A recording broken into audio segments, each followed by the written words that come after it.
Hallo! Velkommen til den tredje videoen, hvor vi skal telle. Og vi skal ikke telle så langt, vi skal bare komme oss til 10. For hvis vi kan telle til 10 på samisk, da har vi kommet langt. Og da kommer jeg til å skrive tallene nedenfor her, når vi sier dem. Så skal du se om du klarer å gjenta dem, enten inn i deg selv eller høyt, alt ettersom om det er en lærer til stede eller ikke. Ok. Da begynner vi. Okta, kvekte,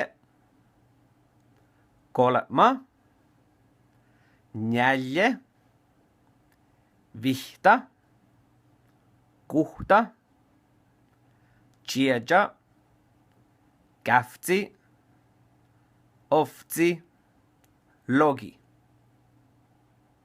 Den har du.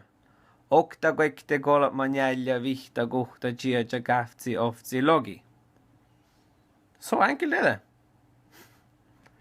I neste kapittel, eller video, så skal vi se litt mer på hvordan man kan fortelle litt om seg selv.